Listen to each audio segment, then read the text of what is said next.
What is up, YouTube? So it's Monday, and we are trying to go for daily videos in 2017. This means Monday is now going to be Music Theory Monday, and today we're going to start with the basics, which are just the semitones, tones, and octaves, understanding what that is on the keyboard, and yeah, let's get right into it. So, right here is a grand piano. You could just Google it. That's what I did, and this popped up.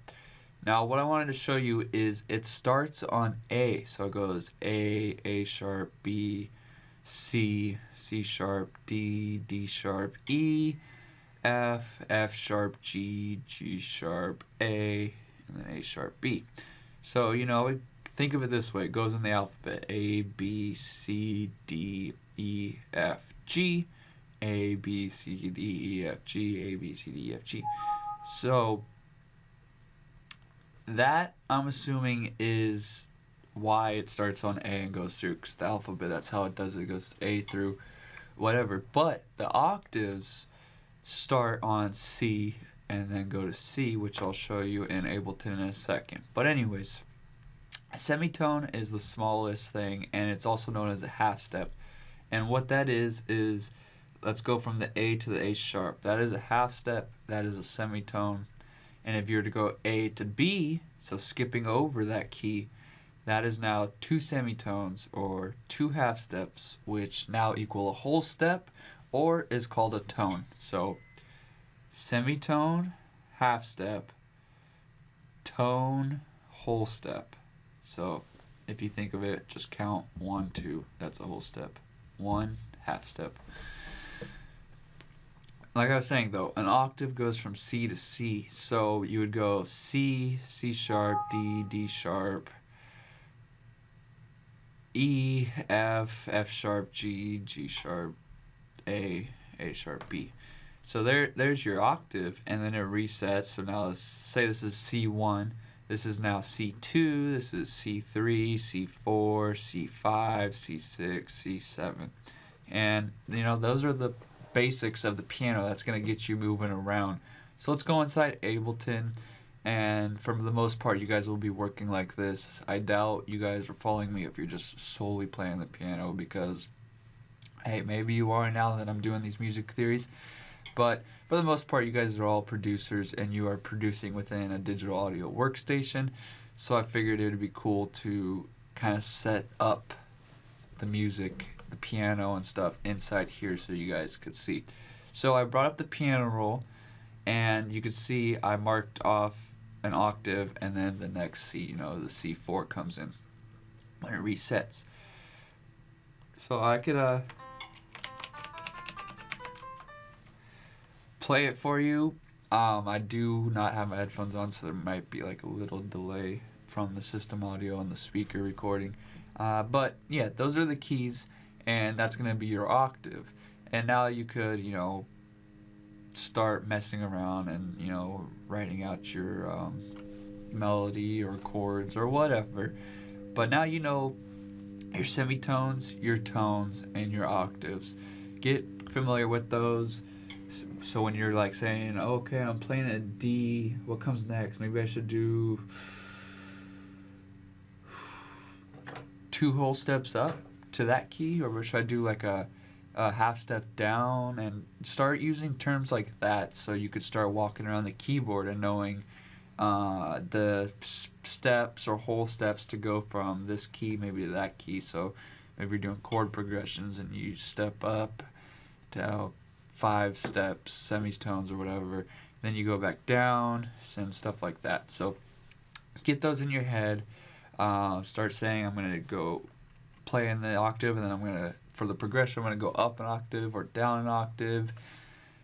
You just want to start being familiar with these words and start using them as you're making your music, so they go hand in hand, and you kind of just, one minute you were learning them, and then the other minute now you're actually using them and describing your music with these terms.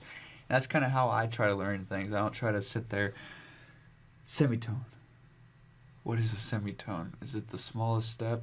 It doesn't work like that. I like to have my references, get to work and try to implement those terms, and then I have my reference to look at and be like, oh yeah, so what I just did there was a semitone and stuff like that. Anyways, so back to the other picture. A grand piano, it has, I think I counted out 7 octaves. 1, 2, 3, 4, 5, 6, 7. Now over here in Ableton though, you have, let's zoom all the way out, they give you 2 below 0, and then they give you up to 8. So a lot of room to work with. You have all the keys you need and more in here.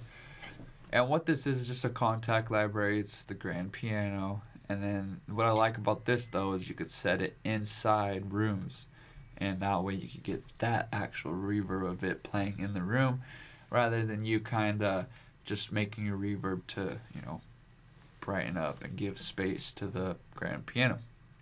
Also, the way that you could play it and stuff, you could get more, I wouldn't say dynamic, even though, yeah, you get more dynamic range out of playing it this way rather than a sampler. But like the way that they're playing the keys, they could be like soft hits, or they could be like stabs and stuff like that. And then the lid, see how I could open it halfway close. So I really like Contact in that fact that when I get the piano in here, I really have kind of,